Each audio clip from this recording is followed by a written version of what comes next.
What is up, Gisters? Welcome to the Gist of It. I'm Ellen Hislop. And I'm Steph Rotz.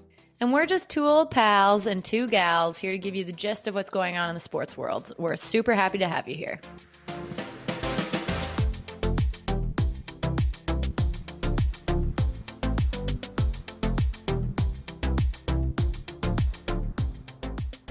Steph, what a week, what a day. We've already talked about this, but I gotta say I'm recovering from some sort of food poisoning or sickness. I don't know what's going on, but I'm going to do my best to live off of this ginger ale and bring the energy and bring the heat that we need today. Ugh, I feel ya. I mean, you've got it worse than me. I have a migraine, so at least I can pull through with some Tylenol. But we got this, Ellen. We got this. There must be something, messing up with our Libra horoscope today. That's just like, these guys just don't get it today, but that's fine. We never have anything like this, so we gotta work through it. We're recording on Tuesday, August 25th. And while there are definitely a few things to celebrate and positive things to talk about within the world of sports, we certainly do need to take today's podcast to talk about some heavy topics. So before we get into those heavy topics, let's start with a little bit of those positive vibes. So first, the NWSL just announced an 18-game fall series from September 5th to October 17th to kind of, go off of the momentum that they had earlier this year with their return to play. So that's exciting. Super exciting. It's also very interesting because of what we talked about in the last podcast with a lot of players moving over to Europe to play soccer over there. And a lot of the NWSL teams had loaned their players also to Europe. So I'm super interested to see how long players are going to be over there, or if they're going to come back to play. It'll be really cool.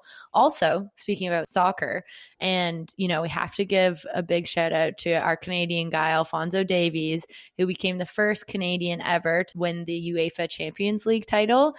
He won that this weekend after his club, so FC Bayern Munich, and FC stands for football club in the soccer world, defeated Paris Saint-Germain FC, which is more commonly known as PSG. And so this is the biggest game in European League soccer / football. And so I think that it's super cool that Alfonso, a kid from Edmonton, is doing that, and the first guy to do it. Kadisha Buchanan, as a woman, has done that 3 times over. So, not the first Canadian ever to do it. But you got to give a shout out to him and the rest of his teammates. Love that annotation there, Ellen. It's always great. Got to acknowledge the women. And the NBA playoffs have been a lot of fun this past week to watch. We did get 3 sweeps in the Eastern Conference. Miami took one, Toronto, Boston.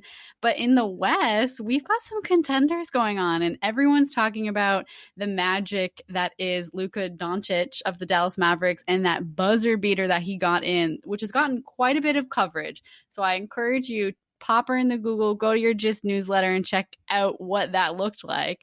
It was wild. Oh, geez. Against the Clippers there, too. So we've got some history with buzzer beaters on that team as well. With Kawhi Leonard. But thinking along the lines of what NBA, oof, look at me. I've got the W in my head always. What NBA Oklahoma City Thunder star Chris Paul said after their game 4 this past week, that's all good and well. It's great to talk about the wins of basketball and what's going well with basketball, but there's a lot more going on right now that we do have to talk about, that both Chris Paul, LeBron, Raptor, Fred VanVleet, Norman Powell, Milwaukee Bucks guard George Hill, and a bunch of other NBA players are currently speaking out about, which is the fact that Black lives continue to be taken by police in North America. While sports are back, we as sports community, we as sports fans need to keep top of mind this injustice. While we've got Black Lives Matter painted on the court for the NBA, we have to kind of walk the walk there. And today we think of the senseless shooting of Jacob Blake, a Black man who was shot in the back 7 times by police officers in Wisconsin and is now paralyzed from the waist down. And inside the sports world, we also have now seen the body cam footage of Toronto Raptors president Masai Ujiri confirming what we already knew, which was that President Ujiri was shoved by a security guard the night of the Raptors win. Steph, it's 2020, and it's been a massive year of uncovering and of people supposed to be learning, supposed to be bettering themselves, understanding the issues of society built on this foundation of the white patriarchy. And yet, here we are. There's some progress, but there's also so many things that are just staying the same or getting worse. Yeah, today on the pod, for those who may have missed it, we're going to get into hockey color commentator Mike Milbury's sexist statements during an NHL game and Tom Brennaman's homophobic statements during an MLB game. So let's get to it.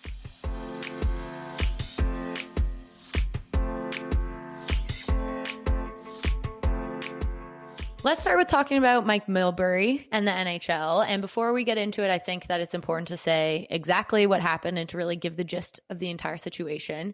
So Mike Milbury is a 68-year-old white man. He played in the NHL for 12 years. He was also an assistant general manager and a general manager in the league. He was a general manager for the Boston Bruins and then the New York Islanders, respectively. And most recently, he was a color commentator on NBC Sports for their NHL games. And so fast forward to August 20th, he was commentating on the Washington Capitals and New York Islanders game, which FYI, the Islanders just completely dummied the Caps and moved on to the second round, which was a complete surprise. But outside of that, anyway, him and his analysts were talking about the competitive advantages of playing in the bubble and those advantages that the bubble presented. And so his other fellow analyst, Boucher, was talking about if players enjoy playing a lot and if they enjoy being with their teammates for long periods of time, the bubble is the perfect place to be. Totally fair, completely valid statement. Agree with it. To that, Milbury said, not even any women here to disrupt your concentration. I'm glad we're recording this a couple days later because I really had to collect myself and my anger after that. Just oof. I think it's really, really easy for a lot of folks to dismiss this comment as something flippant that he said off the cuff. But what it really truly is cultural and casual misogyny. And when you say something so reactively and so instinctively, like women are a distraction to men's productivity, let's say, that means that thought has existed in your brain and marinated in your brain for time and time, and you believe it's true. There's some level that you believe that is inherently how the world works. And while it may have been 4 seconds of airtime, those 4 seconds so quickly illustrate a historic belief that it's okay to dehumanize women because let's be honest, that is such a dehumanizing thing to hear. It affirms an archaic belief that men don't have control over their sexual desires. This line of thinking can easily be connected to victim blaming and sexual assault. It exposes the privilege that so many men have had for so long to just have the capacity to focus on work, just work. Imagine that. And it assumes that women don't work in sports, which is hilarious. There's obviously women in this freaking bubble. And it assumes that all male athletes are straight. It assumes we don't need love and affection to thrive. There are so many things that you can untangle, and I could go on and on about what this 4-second clip truly actually means. It's a spider web and a mind map that connects all of these systemic problems. And it's such a quick comment, but it tells you so much about hockey's history. And it just takes a moment of reflection for us to see that. Absolutely. And Milbury, in so many ways, because of who he is as a player, as an analyst, as a GM, represents so much of hockey culture. And he has the ears of millions and millions of people that are tuning in to watch games. It's millions of people saw that and listened to that clip. And what's really frustrating too, Steph, is that Milbury is not new to this shit. This is super commonplace for him. And these very same playoffs, he compared the bubble's spectatorless atmosphere to women's college hockey. That alone should have already just kicked him off the air for saying something like that. Let's not forget that Don Cherry has said some shady shit for decades on air too. And it took so long to get him off the air. And while it's great to see that the NHL is actually putting out statements, apology statements and saying that they don't stand for this type of behavior or this type of language, and they're doing that now, it's great to see that. But Milbury completely represents that old school, tough, one-minded atmosphere in hockey. Back in 2016, Milbury said, if you're going to slash him, break a bone. If you're going to hit him from behind, give him a slight concussion.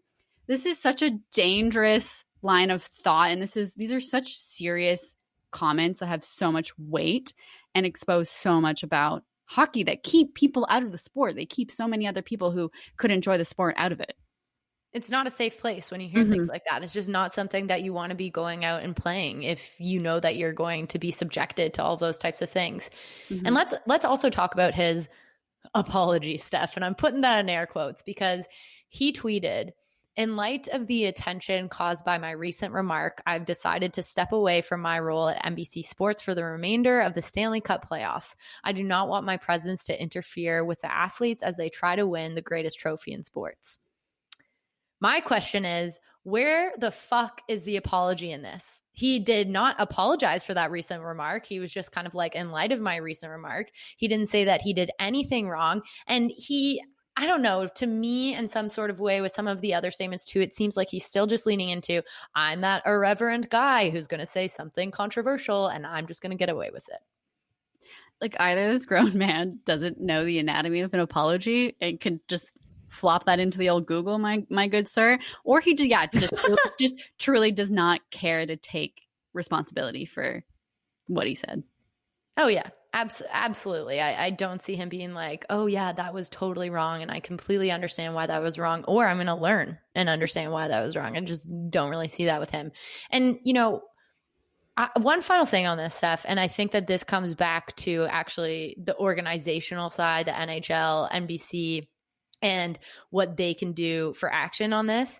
Milbury has been replaced by another white man. He hasn't been replaced by a woman, not someone who looks different, not someone who could bring a different perspective.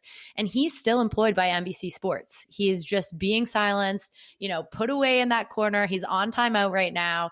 And, maybe they're just waiting for the news cycle to change so that he could come on air somehow again, or that they could slide him, some sort of deal under the table.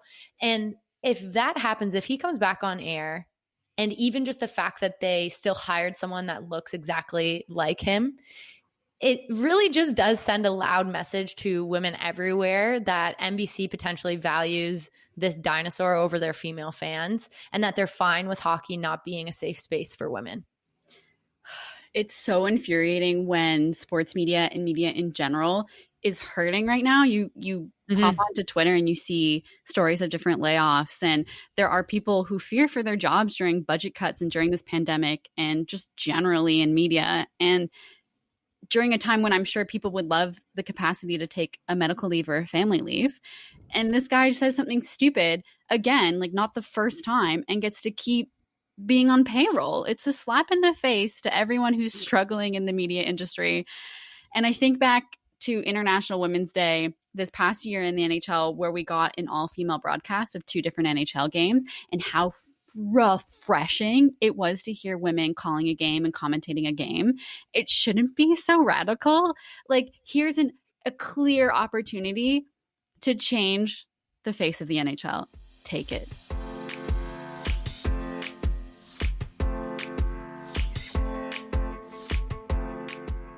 All right, so switching gears to baseball, Steph. One thing about baseball, it is kind of like hockey and the hockey culture. I definitely would not say as physical as hockey. You would never hear anyone in baseball being like, crack him over the head with a bat and just give him a concussion. That would just not happen in baseball. Although there are pitchers that throw heat when players are up to bat, and that is just not okay. There's still bench brawls.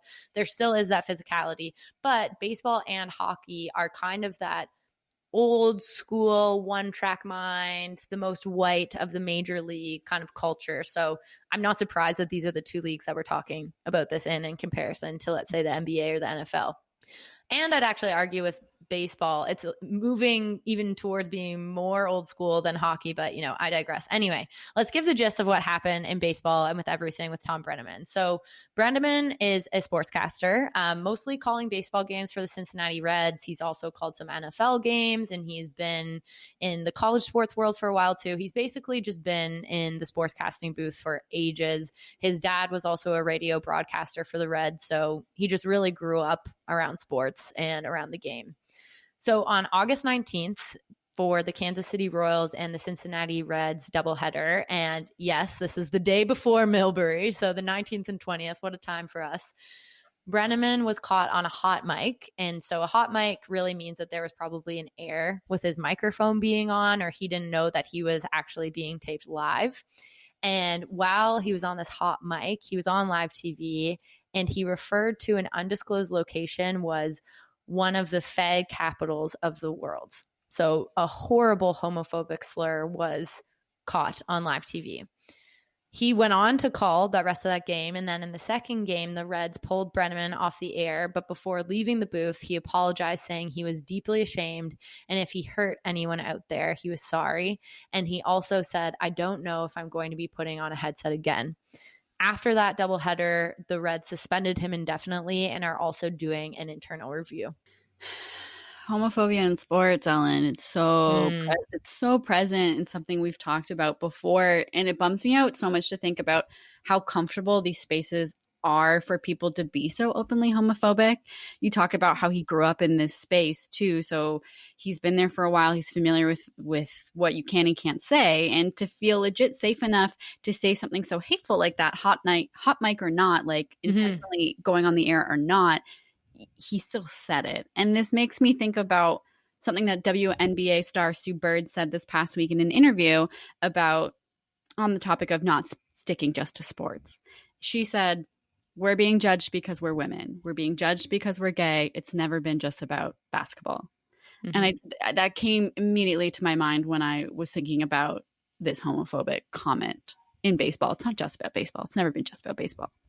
No, it's never been just about baseball. And I think too, to your point, Steph, like hot mic or not, he was saying this in a space where he felt safe that he could say this. And that's also super concerning to me. You know that it's not just one other person in that booth. There's so many people who are being exposed to what he's saying. And the fact that there could be all of those people in a room who potentially wouldn't have said anything if he said something like this, that's also really scary and really alarming to me.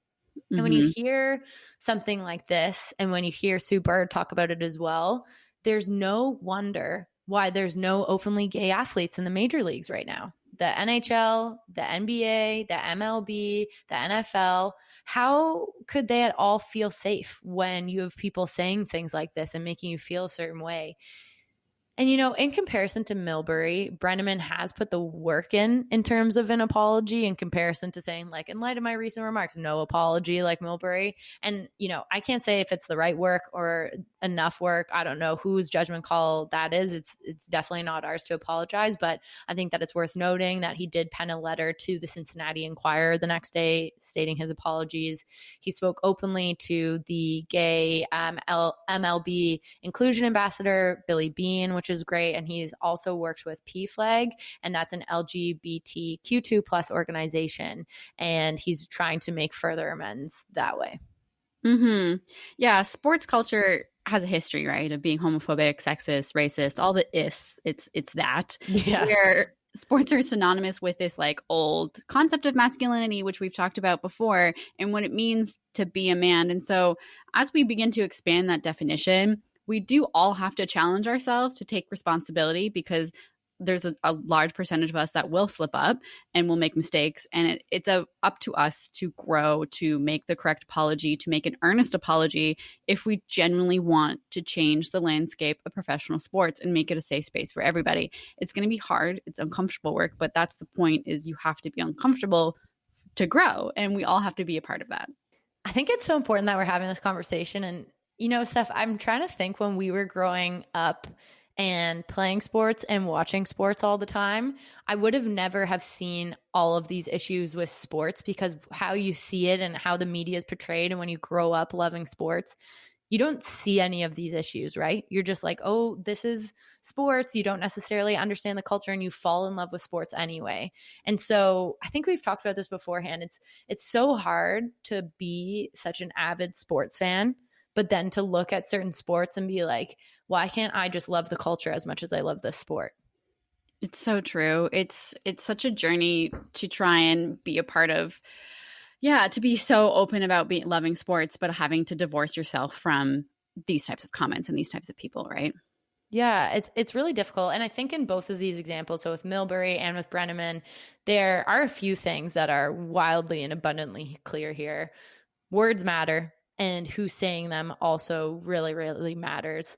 sports is culture, and our culture includes sports. And what's happened has shown that even though it seems like we've made so much progress in sports, even within this last year, even with the Washington football team changing their name and different, organizations looking at the ways they're changing up the ways they're talking about inclusion, there's still copious amounts of culture issues in sports that we need to tackle.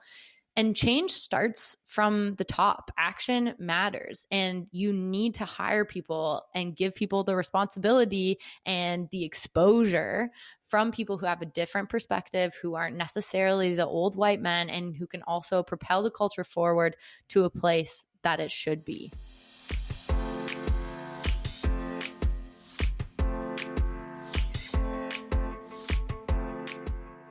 Okay, so for this last section, we generally talk about things that put a smile on our face. So today we're going to pivot and we're going to talk about progress that's being made. Yes, progress, people. So NFL Commissioner Roger Goodell, who you might remember succumbed to President Donald Trump's bullying regarding Colin Kaepernick's take a knee peaceful protest with respect to police brutality back in 2016, and who has done an amazing job at race relations with everything that Kaepernick has done. Really, Goodell has done the opposite as his time as commissioner. He hasn't done, arguably, a lot of people would say, he hasn't done an amazing job with race relations or with gender relations, especially with NFL players being involved in a lot of domestic violence and sexual assaults and all those types of things. So over this last week, he sat down with NFL player turned media personality Emmanuel Acho on his show Uncomfortable Conversations with a Black Man. And we will link this into our show notes so that you can watch the interview as well. And so in the past, Goodell would have never, ever gone on a show like this. He would have never gone on a show entitled Uncomfortable Conversations with a Black Man. You just would never see it. And so I think that him just going on the show in and of itself shows progress. And I think that it's great. And then in the interview, I think that it got even better because he shared a completely new perspective on how the league handled the Kaepernick situation and how it handled player protests and how they're going to change in the future. Yes, the interview dropped on August 23rd and said that the league should have listened earlier and that people who kneel are not unpatriotic, they're not disloyal, they're not against the military. What they were trying to do is exercise their right to bring attention to something that needs to get fixed. That misrepresentation of who they were and what they were doing was the thing that really gnawed at me. So that's what Goodell said. Which is great and a complete... He flipped the script, like just complete change, which is amazing.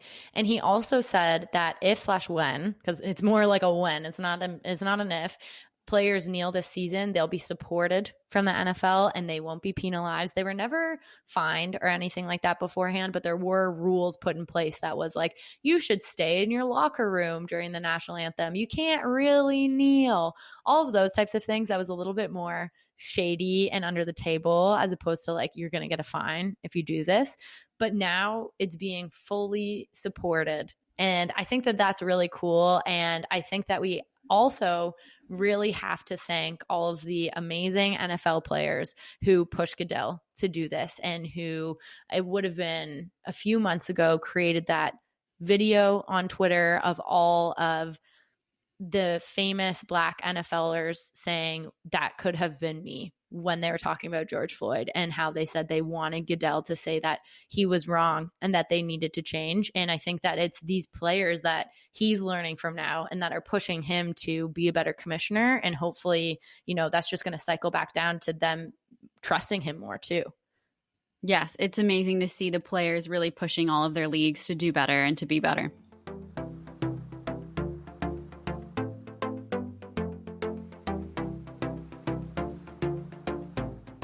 All right, sports pals, that was the gist of it from Ellen and I. Thanks for tuning in. If you've got an opinion about it, leave us a review, and you can tell your pals to subscribe to the gist of it on Apple Podcasts, Spotify, Google Play, or Stitcher.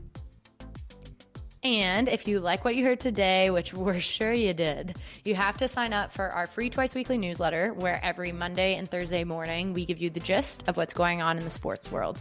You can sign up for that for free at thegistsports.com. Otherwise, Steph and I would love to hear from you. You can get in touch with us over email at pod@thegistsports.com, or feel free to DM us on Instagram at thegistnews.ca for our Canadians, or at thegistusa for our Americans. Again, I'm Ellen Hislop. And I'm Steph Rotz.